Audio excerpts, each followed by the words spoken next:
ஒரு பெரிய தேவ மனிதன், ஒரு பரிசுத்தவான், ஒரு சாட்சி உள்ள ஒரு ஊழியனுடைய அடக்காராதனையிலே இருப்பதை பெரிய பாக்கியமாக நான் கருதுகிறேன். பாஸ்டர் வெஸ்லி அவர்களை நான் உயிரோடு இருக்கும் நாட்களில் நான் நேரடியாக பார்த்ததே இல்லை, சந்தித்ததில்லை. ஆனால் பாஸ்டருடைய பாடல்கள், அவர்களுடைய ஊழியங்கள் ஒரு சுகந்த வாசனையாக எல்லா இடங்களிலும் பரம்பினதில் பங்கு கொண்டவர்களிலே நாங்களும் எங்கள் ஊழியமும் எங்கள் குடும்பமும் ஒன்று. பாஸ்டரை பற்றி அநேக காரியங்களை நான் கேள்விப்பட்டிருக்கிறேன். இன்றைக்கும் பிள்ளைகளுடைய குடும்பத்தாருடைய சாட்சிகள்லாம் கேட்பது இருதயத்தை அசைத்தது. இங்கே நான் வர வேண்டும் என்று நினைத்ததற்கு ஒரு முக்கியமான காரணம், பாஸ்டருடைய பிள்ளைகளுக்காகவும் பாஸ்டர் அம்மாக்காகவும், விசேஷமாக என்னோடு அதிக ஐக்கியத்திலே பல ஆண்டுகளாக ஊழிய பாதையிலே பயணித்து வருகிற பாஸ்டர் பென், சிஸ்டர் பியூலா பிள்ளைகள், அவர்கள் நிமித்தமாக கண்டிப்பாக வர வேண்டும் என்று இங்கே நான் வந்தேன்.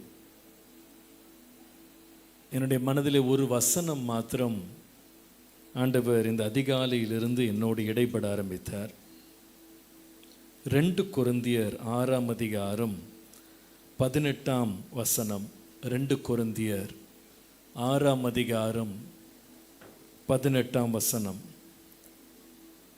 நான் உங்களை ஏற்றுக்கொண்டு உங்களுக்கு பிதாவாய் இருப்பேன், நீங்கள் எனக்கு குமாரரும் குமாரத்திகளுமாய் இருப்பீர்கள் என்று சர்வ வல்லமை உள்ள கர்த்தர் சொல்லுகிறார். நான் உங்களுக்கு பிதாவாய் இருப்பேன்.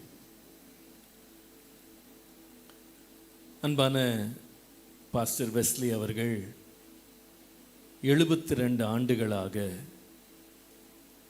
தேவ ஜனங்களுக்கு ஒரு தகப்பனை போல இந்த உலக ஓட்டத்திலே அவர்களை கர்த்தர் பல ஆண்டுகள் ஊழியனாக தேவன் பயன்படுத்தி ஒரு சபைக்கு ஒரு நல்ல தேவ ராஜ்யத்திலே ஒரு தகப்பன் ஸ்தானத்திலே கர்த்தர் அவரை கிருபையாய் வைத்திருந்தார்.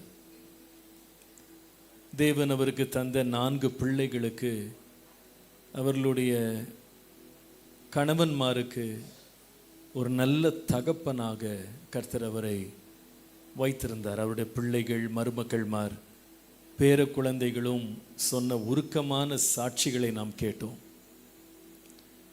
இந்த ஸ்தானத்திலே அவர் இத்தனை ஆண்டுகள் இருந்து இந்த குடும்பத்தையும் இந்த பிள்ளைகளையும் அவர் சுமந்து வந்ததை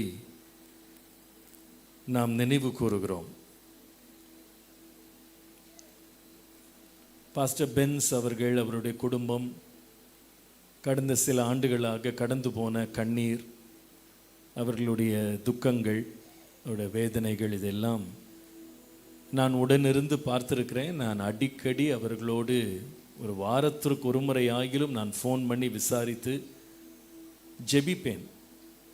அப்பொழுதெல்லாம் நான் நினைப்பேன், எனக்கே இவ்வளவு கஷ்டமாக இருக்கு, இப்போ அவங்க அப்பா எவ்வளோ வேதனைப்படுவார் நான் யோசிப்பேன். எவ்வளோ கஷ்டப்படுவார். இத்தனை ஆண்டுகளாக ஒரு தகப்பனாக தன்னுடைய 4 பிள்ளைகளுக்கு பின்பாக, அவருடைய ஊழியங்களுக்கு பின்பாக ஒரு நல்ல உறுதியான கண்மலை போல இந்த தேவ மனிதன் இத்தனை ஆண்டுகள் இருந்தார். அவருடைய மரணம் அவருடைய ஊழியத்தில் இருக்கும் தேவ பிள்ளைகளுக்கு, அநேக ஊழியர்களுக்கு, விசேஷமாக அவருடைய பிள்ளைகளுக்கு ஒரு மாபெரும் இழப்பு. போதகர்கள் அநேகர் இருக்கலாம், தகப்பன்மார் அநேகர் இல்லை என்று அப்போஸ்தலனாகிய பவுல் கொரிந்தியருக்கு எழுதின நிருபத்தில் 4:15 எழுதுகிறார். இன்றைக்கு எல்லாருமே ஒரு தகப்பனை இழந்த ஒரு நிலையில் நீங்கள் இருப்பீங்க நான் நம்புகிறேன். ஆனால் இன்றைக்கு என்னுடைய இருதயத்திலே ஆண்டவர் கொடுத்த ஒரு வார்த்தை, நான் உங்களை ஏற்றுக்கொண்டு நான் உங்களுக்கு பிதாவாயிருப்பேன். I will be a father to you. இந்த வார்த்தையை நான் உங்கள் ஒவ்வொருவரை பார்த்து நான் சொல்ல முடியும்.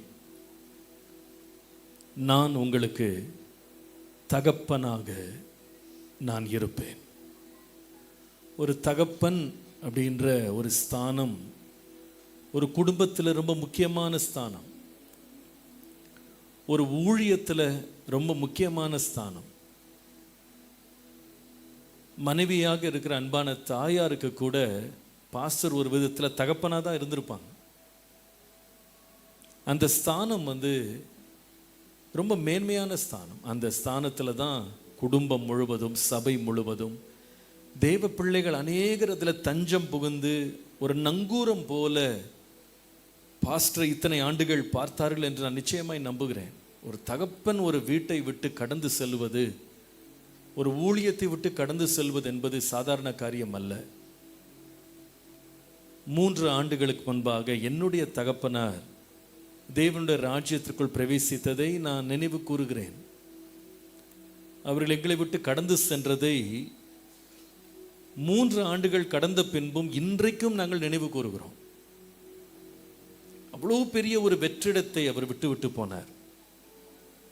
ஆனால் எங்களையும், எங்கள் குடும்பத்தையும், எங்கள் ஊழியத்தையும் நிலைநிறுத்தும்படி தேவன் பயன்படுத்தின வேத வாக்கியம் என்னவென்றால், நான் உங்களுக்கு தகப்பனாய் இருப்பேன். 2023ஆம் ஆண்டு ஜூலை மாதம் 6ஆம் தேதி என்னுடைய தகப்பனார் கடந்து சென்றாங்க. அந்த 2023ஆம் ஆண்டினுடைய புது வருஷ ஆராதனையில் ஆண்டவர் இந்த வார்த்தையை எங்கள் சபைக்கு வாக்குத்தத்தமாய் கொடுத்து என்னை பேசும்படி வைத்தார். அந்த வசனத்தை நான் பேசும்போது அப்பா படுக்கையில், ஆஸ்பத்திரியில், ரொம்ப கஷ்டமான ஒரு சூழ்நிலையில் அவங்க இருக்கிறாங்க. அவங்க இந்த செய்தியை அவங்க படுக்கையில் உட்கார்ந்து கேட்டுக்கொண்டிருக்கிறாங்க. இந்த வசனத்தை கர்த்தர் எனக்கு கொடுத்த போது எனக்கு ரொம்ப தயக்கமாக இருந்தது. ஏன் இந்த வார்த்தையை கர்த்தர் நமக்கு இந்த வருஷம் தரணும்? இன்னொரு தயக்கம் என்னவென்றால், எங்கள் அப்பா என்ன நினைப்பாங்க? அவர் உயிரோடு இருக்கும்போதே நான் உனக்கு தகப்பனாக இருப்பேன் என்ற வாக்கு தத்தத்தை அப்பா எப்படி இன்டர்பிரட் பண்ணுவாங்க? இது பல பயங்கள் எனக்குள்ளே வந்தது. அந்த புது வருட ஆராதனைக்கு ஒரு வாரத்துக்கு முன்பாகவே நான் ஆண்டவர்கிட்ட ஜெபிக்கிறேன், ஆண்டவரே வேற ஒரு வார்த்தை எனக்கு கொடுங்க, வேறு வாக்கு தத்தத்தை தருங்க. ஆனால் ஆண்டவர் வேறு வார்த்தை தரல. அதே வார்த்தையை திரும்ப திரும்ப என்னோடு பேசி, நான் உங்களுக்கு பிதாவாய் இருப்பேன், நீங்கள் எனக்கு குமாரரும் குமாரத்திகளுமாய் இருப்பீர்கள். அந்த வார்த்தையை கொடுத்தது மாத்திரமல்ல, அந்த சூழ்நிலையில தான் ஆண்டவர் எனக்கு ஒரு பாடலையும் தந்தார்.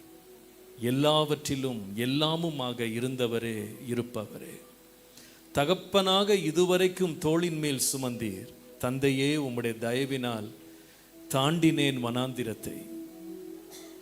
இந்த வார்த்தையை நான் உங்களுக்கும் சொல்லுகிறேன். ஆண்டவர் உங்கள் ஒவ்வொருவருக்கும் தகப்பனாக இருப்பார். எங்களுடைய வாழ்க்கையில் நான் கடந்து போன இந்த 3 ஆண்டுகள் என்னால் தைரியமாக சொல்ல முடியும். உண்மையாகவே சரீரப்பிரகாரமாக எங்கள் அப்பா எங்களை விட்டு போயிட்டாலும் தேவன் தகப்பனாய் இருந்து எங்களை நடத்தி வந்தார். அந்த தேவன் உங்களையும் நிச்சயமாய் நடத்துவார். எல்லாவற்றையும் எல்லாவற்றாலும் நிரப்புகிறவர் உங்களை நிரப்புவார். ஒரு தகப்பனுடைய 3 குணாதிசயங்களை சுருக்கமாய் சொல்லி, இந்த 3ம் உங்கள் வாழ்க்கையிலே கர்த்தரே நிறைவேற்றுவார் என்று நான் சொல்லி விடைபெற விரும்புகிறேன். முதலாவது, ஒரு தகப்பன் செய்கிற வேலை என்ன? உபாகமத்தின் புஸ்தகம் 1ஆம் அதிகாரம் 31ஆம் வசனத்தில், உபாகமம் 1:31, ஒரு மனிதன் தன் பிள்ளையை சுமந்து கொண்டு போவது போல நீங்கள் இவ்விடத்திற்கு வருகிற வரைக்கும் நடந்து வந்த வழிகள் எல்லாவற்றிலும் உங்கள் தேவனாகிய கர்த்தர் உங்களை சுமந்து கொண்டு வந்ததை கண்டீர்களே. தமிழிலே ஒரு மனிதன் என்ற வார்த்தை எழுதப்பட்டாலும் ஆங்கிலத்தில் இதே வார்த்தை தகப்பன் என்று பயன்படுத்தப்படும். As a father carries his children என்று எழுதியிருக்கு. ஒரு தகப்பன் செய்கிற முதலாவது வேலை என்னவென்றால் தன்னுடைய பிள்ளையை சுமக்கிறார். ஒரு பிள்ளையை ஏன் சுமக்கிறார் என்றால் அந்த பிள்ளை நடந்து கால் வலி எடுக்காமல் இருக்க ஒரு தகப்பன் சளைக்காமல் சுமக்கிறார். பிள்ளையினுடைய வேதனையை தன்மேல் ஏற்றுக்கொள்ளுகிறார். எனக்கு நிச்சயமாய் தெரியும், இன்றைக்கு சாட்சிகளை நான் கேட்டுக்கொண்டிருக்கும் போது இதை உணர்ந்தேன். இத்தனை ஆண்டுகள் அன்பான பாஸ்டர் வெஸ்லி அவர்கள் இந்த குடும்பத்தின் ஒவ்வொரு பிள்ளையையும் தன்னுடைய தோளின் மேல் அவர் சுமந்தது மாத்திரமல்ல, அவர் தன்னுடைய ஜெபத்தினால் உபவாசத்தினால் சுமந்தார். இன்றைக்கு நீங்க அதை ரொம்ப மிஸ் பண்ணலாம். இனிமேல் எங்களுக்காக யார் ஜெபம் பண்ணுவா? அப்பாவை போல யார் எங்களுக்காக பரிதபிப்பா? யார் எங்களை விசாரிப்பா? யார் எங்கள் பாரங்களை சுமப்பா? ஒரு முறை நான் அப்பாவுடைய மரணத்துக்கு பின்பு எப்பொழுதுமே அப்பா உயிரோடு இருக்கும்போது எந்த ஊழிய காரியம், எந்த ஒரு பிரச்சனை என்றாலும் அவர்களோடு உட்கார்ந்து நான் பேசுவது வழக்கமாய் வைத்திருந்தேன். அப்பா சிக்கான பிறகு ரொம்ப அதிகமாக மாறிவிட்டது. 3 வருஷம் ஒவ்வொரு நாளும் குறைந்தபட்சம் 1 மணி நேரம் அவர்களோடு உட்கார்ந்துருப்பேன். அதற்கு முன்பாக அவ்வளோ நேரம் கிடைக்காது. சில வேளையில் நான் வீட்டுக்கு கிளம்பலான்னு சொல்லும்போது நான் நேரம் ஆயிடுச்சுன்னு கிளம்புனா அப்பா கூப்பிட்டு விடுவாங்க. இன்னும் கேப்ரியல் இன்னும் வரலையா? அப்பா உட்காந்து பேசுவாங்க. எல்லா பாரத்தையும் அவர்கள்ட்ட இறக்கி வைத்து எல்லாத்தையும் ஷேர் பண்ணுறதுக்கு ஒரு நேரம் கிடைத்தது. ஆனால் அப்பா மரித்த பிறகு இந்த கீழே ஆஃபீஸ்லேருந்து நான் மேலே ஏறி போகிறதுக்கு ரொம்ப தயங்கினேன். அப்பா வீட்டுக்கு போகிறதுக்கு ரொம்ப தயங்கினேன். ஏன்னா அங்கே அப்பா இல்லை. நம்ம கவலைகளை சொல்கிறதுக்கு யாரும் இல்லை, நம்முடைய பாரங்களை சுமக்கிறதுக்கு யாரும் இல்லை. ரொம்ப மனவேதனையில் இருந்தேன். அப்பொழுது கர்த்தர் ஒரு நாள் என்னோடு ஒரு வார்த்தை பேசினார். சங்கீதம் 103 சங்கீதம் 13 வசனத்தில், தகப்பன் தன் பிள்ளைக்கு இறங்குகிறது போல கர்த்தர் தமது பயந்தவர்களுக்கு இறங்குகிறார். பிள்ளைகளுக்கு நான் அன்புடன் சொல்லுவேன், உங்களுடைய பாரங்கள், கண்ணீர்கள், கவலைகள் எல்லாம் இறக்கி வைக்கிறதுக்கு இந்த உலகத்தில் இனிமேல் வெஸ்லி அப்பா இல்லை அப்படின்னு நீங்கள் கவலைப்பட வேண்டாம். உங்களுக்கு இறங்கி உங்களை சுமக்கிற ஒரு ஜீவனுள்ள தகப்பன் உலகத்தின் முடிவு பரியந்தம் உங்களோடு இருக்கிறார் என்பதை மறந்து போகாதீங்க. கடைசி வரைக்கும் அவர் சுமப்பார். எவ்வளவு காலம் சுமப்பார்? ஏசாயா 46 அதிகாரம் 3 முதல் 4 வசனங்கள் சொல்லுகிறது. யாக்கோபின் சந்ததியாரே, இஸ்ரவேல் சந்ததியில் மீதியான சகல ஜனங்களே எனக்கு செவி கொடுங்கள். தாயின் வயிற்றில் தோன்றினது முதல் உங்களை ஏந்தி, தாயின் கர்ப்பத்தில் உற்பத்தியானது முதல் உங்களை தாங்கினேன். உங்கள் முதிர் வயது வரைக்கும் நான் அப்படி செய்வேன். நரை வயது மட்டும் நான் உங்களை தாங்குவேன். நான் அப்படி செய்து வந்தேன், இனிமேலும் நான் ஏந்துவேன், நான் சுமப்பேன், நான் தப்புவிப்பேன். ஆம், முதிர் வயது வரைக்கும் சுமக்கிறதுக்கு இந்த உலகத்தில் எந்த தகப்பனாலும் முடியாது. ஒரு குறிப்பிட்ட வயது வந்தவொடனே அப்பா சொல்லுவாங்க, என்னால் உன்னை தூக்க முடியலப்பா, நீ ஏன் நட அப்படின்னு சொல்லுவாங்க. உலக பிரகாரமான மாம்ச தகப்பன் சுமக்கிறதுக்கு ஒரு எல்லை இருக்கு. ஆனால் நம்முடைய தேவன் யார் என்றால், முதிர் வயது மட்டும், நரை வயது மட்டும், ஜீவனுள்ள நாளெல்லாம் உங்களை கர்த்தர் சுமப்பார். தேவனே தகப்பனாக இருந்து உங்களை சுமப்பார். தகப்பனாக இதுவரையும் தோளின் மீதே சுமந்து வந்தீ. தகப்பனாக இதுவரையும் தோளின் மீதே சுமந்து வந்தீ. தந்தையும் தயவா தாண்டினேன் வனாந்திரத்தை. என் தந்தையே உந்தயமா தாண்டுவேன் வனாந்திரத்தை. ஒரு தகப்பன் சுமக்கிறார். இரண்டாவது, நான் உனக்கு தகப்பனாய் இருப்பேன் என்று சொன்னார். அந்த தகப்பன் என்ன செய்வார்? ஆதியாகமம் 24ஆம் அதிகாரம் 38ஆம் வசனத்தை வாசிக்கும் போது ஒரு தகப்பன் செய்கிற வேலையை பாருங்க. 38ஆம் வசனத்தில் எலியேசரை ஆபிரகாம் பார்த்து, ஆபிரகாம் லாபானை பார்த்து சொல்லுகிறார், என் எஜமானை நோக்கி, நான் குடியிருக்கிற கானான் தேசத்தாருடைய குமாரத்திகளில் நீ எனக்கு என் குமாரனுக்கு பெண் கொள்ளாமல் நீ என் தகப்பன் வீட்டுக்கும் என் இனத்தாரிடத்திற்கும் போய் என் குமாரனுக்கு பெண் கொள்ள வேண்டும் என்று ஆணையிட்டு கொடுக்கும்படி சொன்னான். அழகா இருக்கு. ஒரு தகப்பனுடைய வேலை என்னவென்றால், தன் பிள்ளைகளுக்கு ஏற்ற துணைகளை கண்டுபிடித்து சேர்த்து வைக்கிறவர். ஆபிரகாம் தன் பிள்ளைகளை குறித்து ரொம்ப தெளிவாக இருந்தார். தன்னுடைய மகனுக்கு எங்கே எப்படிப்பட்ட பெண் எடுக்கப்பட வேண்டும் என்றதில் ரொம்ப தெளிவாக இருந்தார். அதற்காக ஜெபம் பண்ணினார். ரொம்ப நம்பிக்கையாக இருந்தார். கர்த்தர் தம்முடைய தூதனை உனக்கு முன்பாக அனுப்புவார் என்று சொல்லி வயதான காலத்திலேயும் நடக்க முடியாத காலத்திலேயும் தன் வேலைக்காரனை நம்பிக்கையோடு உத்தரவாதத்தோடு அனுப்பினார். இந்த 4 பிள்ளைகளும் சொன்ன சாட்சியை நான் கேட்கும்போது, பாஸ்டர் அவர்கள் ஆபிரகாம் போல நான் பார்த்தேன். தன்னுடைய 4 பிள்ளைகளுக்கும் உண்மையாகவே ஒரு ஜெபத்தோடு தேவ தரிசனத்தோடு அவர் 4 பேருக்கும் 4 ஊழியக்காரர்களை அவர் கணவன்மாராக அவர் சேர்த்து வைத்து தனக்கு தந்த தரிசனத்தை தன் சந்ததிக்கும் பின்வைத்து போன ஒரு பெரிய விசுவாச வீரனை நான் இங்கே பார்க்கிறேன். இது எத்தனை பேர் உணர்றீங்க தெரியல. ஒரு தகப்பனுடைய மரண சரீரத்துக்கு முன்பாக பிள்ளைகள் வந்து எழும்பி நின்று ஊழியக்காரர்களாக நின்று சாட்சி சொல்றது ஒரு பெரிய பாக்கியம், பெரிய பாக்கியம். அது ஒரு பெரிய சாட்சி. உண்மையாக சொல்லப்போனால் பெரிய சாதனை என்றே நான் சொல்லுவேன். ஒவ்வொரு பிள்ளையும் நல்லதான் படிக்க வைத்தார். ஆனால் தன்னுடைய உலக ஓட்டத்துக்கு முன்பாக கடைசியாக வந்த சகோதரி சொன்ன வார்த்தை என்னை ரொம்ப தொட்டுது. 4 பிள்ளைகளையும், அவங்க அம்மா சொன்னாங்களா, 4 பிள்ளைகளையும் காணிக்கை பெட்டியில் நாங்கள் போட்டோம். நீங்கள் சொன்னது எவ்வளோ பெரிய வார்த்தை அது.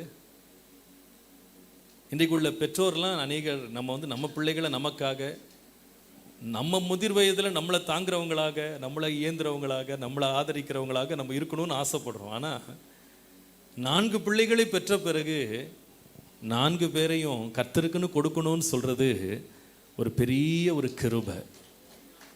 அப்படி ஒரு தரிசனத்தை இந்த தகப்பனுக்கு கர்த்தர் கொடுத்தார். எனக்கு இதை தியானிக்கும்படி கர்த்தர் இந்த வசனத்தை இந்த காலையில் என்னோடு பேசின போது ஒரு வார்த்தை இந்த 4 பிள்ளைகளுக்கும் சொல்லணும் அப்படின்னு என் இருதயத்தில் ஏவப்பட்டேன். உங்கள் டேடி வந்து ஒரு ஆபிரகாமை போல மிகவும் ஜெபித்து தேவ சித்தத்தை உணர்ந்து உங்கள் வாழ்க்கையை கட்டி எழுப்புகிற 4 துணைகளை உங்களுக்கு அழகாக நேர்த்தியாக ஊழிய பாதையிலே கர்த்தருடைய கிருபையை பற்றி கொண்டு இந்த தேவ மனிதன் உங்களுக்கு தந்து உங்களை ஆசீர்வதித்தார். தேவன் இன்றைக்கு உங்களுக்கு சொல்ல போகிற வார்த்தை என்னவென்றால், இனிமேல் கர்த்தர் உங்களுக்கு தகப்பனாய் இருந்து உங்களுக்கு யாரெல்லாம் உங்க வாழ்க்கையில உதவியாக உங்களுக்கு உறுதுணையாக இருக்கணும்னு நீங்க எதிர்பார்க்குறீங்களோ, இந்த நாள் முதல் கர்த்தரே கொண்டு வந்து உங்கள் வாழ்க்கையை உங்களை நடத்துவா. எனக்கு வேதத்தில் ரொம்ப பிடித்த வசனம், நான் உங்களை திக்கற்றவர்களாய் விடேன், உங்களிடத்திற்கு வருவேன். இந்த வார்த்தை ஆங்கில வேதாகமத்தில் எழுதப்பட்டிருக்கிறது, I will not leave you as orphans. அது சரியான மொழியாக்கம், நான் உங்களை அனாதைகளாக விட மாட்டேன். 4 சகோதரிகளுக்கும் அன்பாய் சொல்லுவேன், அவருடைய கணவன்மாருக்கு அன்பாய் சொல்லுவேன். தகப்பனை இழந்திருக்கிற உங்களுக்கு தேவன் உங்களுக்கு தகப்பனாய் இருப்பார். நீங்கள் அனாதைகளாய் விடப்படவே மாட்டீங்க. ஏற்ற சமயத்தில் யாரெல்லாம் உங்களுக்கு உதவி செய்ய வேண்டுமோ உங்கள் தகப்பன் ஸ்தானத்திலிருந்து கர்த்தரே நின்று உதவி செய்வார். கடைசியாக தகப்பன் செய்கிற ஒரு நல்ல ஒரு காரியம், எபேசியர் 1:3 நம்முடைய கர்த்தராகிய இயேசு கிறிஸ்துவின் பிதாவாகிய தேவனுக்கு ஸ்தோத்திரம், அவர் கிறிஸ்துவுக்குள் உன்னதங்களில் ஆவிக்குரிய சகல ஆசீர்வாதங்களினாலும் நம்மை ஆசீர்வதித்திருக்கிறார். ஒரு தகப்பன் கொடுக்கிற பின்வைத்து போகிற பெரிய காரியம் என்ன தெரியுமா? ஒரு தகப்பன் உன்னத ஆசீர்வாதங்களை தன் பிள்ளைகளுக்கு கொடுக்கிறார். எனக்கு உண்மையாக சொல்லுகிறேன், வெளிப்படையாக சொல்லணும்னா, எனக்கு பாஸ்டரை பற்றி இவ்வளவு நெருக்கமாக எனக்கு தெரியாது. பாஸ்டர் பென்ஸ், சிஸ்டர் பியூலா பிள்ளைகள், அவங்களோட தான் எனக்கு நல்ல பழக்கம். நான் அவர்களுக்காகவும் அவருடைய சகோதரிகள் தாயாருக்காக நான் வந்தேன். ஆனால் இங்கே வந்து கர்த்தரினோடு இன்றைக்கு காலையில் இடைப்பட்ட வார்த்தையை நான் மனசில் வச்சுக்கிட்டு இவர்கள் சொன்ன சாட்சியை கேட்ட பொழுது ஆவியானவர் என்னை உண்மையாகவே என்னுடைய காலில் இடைப்பட்டார் என்கிற உறுதி எனக்கு வந்தது. 4 பிள்ளைகளும் சாட்சி சொன்னாங்க, எங்கள் அப்பா இந்த உலகத்தில் எங்களுக்கு எதையுமே வச்சுட்டு போகலை. அப்பா ரொம்ப வருத்தப்பட்டாங்க, நான் உங்களுக்கு ஒன்றுமே கொடுக்கல, அவங்களுக்கு ஒன்றுமே வச்சுட்டு போகல அப்படின்னு திரும்ப திரும்ப சொன்னாங்க அப்படின்னு அவங்க எல்லாரும் சொன்னாங்க. உண்மை. ஆனால் உங்கள் அப்பா இந்த உலகத்தில் ஒன்றுமே வச்சுட்டு போகாவிட்டாலும் ஆவிக்குரிய சகல ஐஸ்வர்யத்தையும் உங்கள் அப்பா உங்களுக்கு வச்சுட்டு போயிருக்கிறார். நீங்கள் 4 பிள்ளைகளும் அழகாக பாடுறீங்க, ஊழியத்துக்கு அவ்வளோ ஒத்தாசையாக இருக்கிறீங்க, உங்கள் பேர பிள்ளைங்க வாயிலிருந்து துதி வருது. இதெல்லாம் இந்த தேவ மனுஷன் விதைத்த ஆவிக்குரிய விதை. உலகத்தில் ஒரு மனுஷன் எத்தனை கோடி வேணா வச்சுட்டு போகலாம். நான் பார்த்த வரைக்கும் நிறைய பேர் அதிகமாக வச்சுட்டு போய் பிள்ளைகள் சண்டை போட்டு வழக்குக்கு போய் ஒருத்தருக்கு விரோதமாக ஒருத்தர் மாறி ஒருத்தரோட ஒருத்தர் பேசாத நிலைமைக்கு தான் நிறைய குடும்பங்கள் போயிருக்கு. ஏன்னு கேட்டால் அப்பா சேர்த்து வச்ச சொத்தே என்னவாயிடுச்சுன்னா குடும்பத்தின் பிரிவுக்கும் பிளவுக்கும் பெரிய காரணமானதை நான் ஊழியக்காரனாக கண்ணால் பார்க்குறேன். ஆனால் இதுக்கு 4 பேரும் ஒன்றா உட்காந்துருக்காங்க. ஏன் தெரியுமா? நீங்கள் அப்பாவுக்கு ரொம்ப தேங்க்ஸ் சொல்லணும். உங்கள் அப்பா சொத்து வச்சுட்டு போகாததுக்காக தேங்க்ஸ் சொல்லணும். சண்டை போடுறதுக்கு ஒன்றுமே இல்லை. உங்களை எல்லாரையுமே உங்கள் அப்பா ஆவிக்குரிய சகல ஆசீர்வாதங்களால் உங்களை ஆசீர்வச்சிருக்கிறார். உங்களை ரட்சிப்புக்குள்ளே நடத்தி இருக்கிறாரு, அபிஷேகத்துக்குள்ளே நடத்தி இருக்கிறாரு, ஊழியத்துக்கு பயிற்றுவித்திருக்கிறாரு. உங்கள் எல்லாருக்கும் ஒரு முன் மாதிரியாக அவர் இருந்திருக்கிறார். அதாவது ஊழியம் செய்கிறது ஓகே, ஆனால் ஒரு ஊழியக்காரன் குடும்பத்தில் இருந்துட்டு ஊழியத்துக்கு வர்றது ரொம்ப கஷ்டம். ஏன்னா அந்த பிள்ளைங்க அந்த ஊழியக்காரனுடைய கஷ்டம், வேதனை, சோதனைகள், அவமானங்கள், நிந்தைகள் அதெல்லாம் பக்கத்திலிருந்து பார்க்கும்போது பொதுவாகவே பிள்ளைகள் ஊழியம் வேண்டாம் என்று சொல்லி தான் ஓடுவாங்க.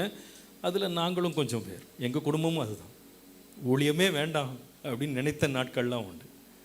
ஆனால் எங்களை ஊழியத்தில் எங்களை ஊக்குவித்தது, எங்களை இன்றைக்கு வரைக்கும் கர்த்தருக்குள்ள தைரியமாக நிற்க வச்சது தேவ அழைப்பு மாத்திரம் அல்ல, என்னுடைய தகப்பனார் எங்களுக்கு விட்டு போன மாதிரியான வாழ்க்கை, முன்மாதிரியான வாழ்க்கை. ஒரு முறை நானும் என்னுடைய அப்பாவும் வேதத்தை குறித்து ஒரு லஞ்சுக்கு அப்புறமா உட்காந்து மேஜையில் உட்காந்து 2 பேரும் பயங்கர வாக்குவாதம். நான் ஒரு பைபிள் வச்சுருக்கேன், அப்பா ஒரு பைபிள் வச்சுக்கிட்டு 2 பேரும் மாற்றி மாற்றி வசனங்களை சொல்லி வாக்குவாதம் பண்ணுறோம். 2 மணி நேரத்துக்கு மேலே போயிடுச்சு. ஒரு குறிப்பிட்ட டாப்பிக்கில் எது சரி அப்படின்னு சொல்லி பேசிகிட்டு இருக்கோம். முடிஞ்சிருச்சு வாக்குவாதம். ஒரு முடிவுக்கு வந்தோம். அப்பா எழும்பினாங்க, என்னை பார்த்தாங்க. என்னை பார்த்து சொன்னாங்க, கேப்ரியல், என்னை பார்க்குறல்ல, என்னை போல இரு. நான் இன்றைக்கு வரைக்கும் அந்த வார்த்தையை நான் மறக்கவே இல்லை. ஒரு அப்பா ஒரு பிள்ளைக்கு முன்னாடி நின்று என்னை பார்த்தல்ல, என்னை போல இருன்னு சொல்கிறது எவ்வளோ பெரிய ஒரு பிளெஸ்ஸிங் தெரியுமா? எவ்வளோ பெரிய ஒரு பிளெஸ்ஸிங் தெரியுமா? நான் ஒரு நாள் என்னைக்காவது என் பையன்கிட்ட அதை நான் என்னைக்காவது ஒரு நாள் சொல்லிடணும்னு நான் ரொம்ப ஆசைப்படுறேன். என் வாழ்நாளில் அதை சொல்லணும், அந்த மாதிரி ஒரு வாழ்க்கை வாழணும்னு நான் நினைக்கிறேன். இன்றைக்கு மாத்திரம் அப்பாவை நம்ம எழுப்பி ஒரு வார்த்தை சொல்லுங்கன்னு சொன்னால் பிள்ளைகளை பார்த்தெல்லாம் சொல்லுவாங்க, என்னை பார்த்தீங்கல்ல, என்னை போல இரு. என்னை போல ஊழியம் செய்யுங்க, என்னை போல தேவனை தேடுங்க, என்னை போல ஆண்டவரை நேசிங்க. உண்மையா சொல்றேன், ஆவிக்குரிய ஆசீர்வாதங்களால் உங்களை உச்சந்தலை முதல் உள்ளங்கால் மட்டும் உங்க அப்பா ஆசீர்வைத்து அலங்கரித்து வச்சிருக்கிறாங்க. இனிமேல் கர்த்தரே உங்களுக்கு தகப்பனா இருப்பார். உன்னதத்தின் சகல ஆசீர்வாதங்களால் கர்த்தர் உங்களை ஆசீர்வதிப்பார். உங்களோட அப்பா இந்த உலகத்தில் நீங்கள் எல்லாரும் சாட்சி சொன்னது உண்மையை தொட்டது. எங்கள் அப்பாவை நான் நினைவு கூற முடிந்தது. கொடுத்து கொடுத்தே அவர் வாழ்ந்தார். உண்மையாக சொல்கிறேன், அது எல்லாத்தையும் அவர் மற்றவங்களுக்கு கொடுத்தார். உங்களுக்கு அதை விட அதிகமாக கொடுத்துருக்கிறார். ஆவிக்குரிய ஆசீர்வாதங்கள், நல்ல முன்மாதிரியான வாழ்க்கை, நெருக்கமாக அவரை நின்று பார்த்து அவர்கிட்ட கற்றுக்கொள்ளுகிற அனுபவங்களை கர்த்தர் உங்களுக்கு கொடுத்துருக்கிறார். இனிமேல் இன்னும் பெரிய காரியங்களை கர்த்தரே உங்களுக்கு தகப்பனாய் இருந்து கொடுப்பதை நீங்கள் பார்ப்பீர்கள்.